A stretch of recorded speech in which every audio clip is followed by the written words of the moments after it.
Obviously, she was sleeping when it happened. Is this your house? Who is to share her grief, the grief of a home destroyed and family members killed? The village of Katai is typical of all of the villages in the earthquake zone. Inside, piles of rubble. Outside, the remnants of a home. Formerly a prosperous farming community, it probably still be, but right now it is reduced to poverty. And up and down northern Pakistan, Kashmir's Jhelum and Neelam valleys, the picture is the same. Massive destruction, leaving 2 million homeless and over 86,000 dead. His house is, you see, I makes the movie, two stories. What are you going to do when the winter comes? Nothing. You see a tent. Everywhere tent cities have sprung up. Cramped, squalid, often lacking sanitation, they are the immediate answer to a desperate problem of housing.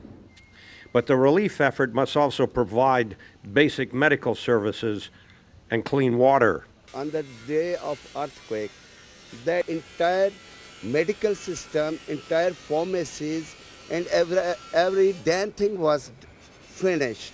We could not have one single cotton bandage. We could not find. A number of casualties caused and people died just because of basic medicines and basic dressings. Generally, the international community was slow to respond. Now billions of dollars have been pledged to aid the victims, and aid starts to arrive.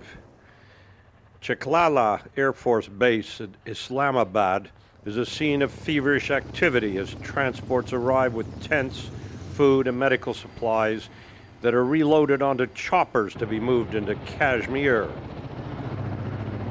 But there are huge problems, a lack of potable water as the water plants were destroyed, schools in ruins, roads almost impassable.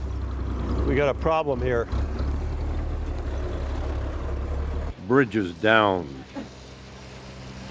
And where helicopters couldn't fly and trucks couldn't go, the last resort became these, mule trains. Okay, you got a load that's ready to go, and we'll just swing it to what place, sorry? The name of the place is Chaham. But one nation did respond with speed and effectiveness, Canada. Our military disaster assistance response team, DART, was on the ground and operating just 15 days after the earthquake. It was the first foreign relief team to arrive in Kashmir. Their mission is described by their patch: humanitarian, medical, and water. You speak to the people. What do they think of the Canadians? They're extremely grateful, very, very thankful to Canada. Anybody that I've talked to or everybody that I talked to is so thankful, and they say that if Canadians were not here, those lives which we have saved or managed to save would not have been saved. And tomorrow we'll show you those lifesavers in action. I'm Peter Silverman for City News.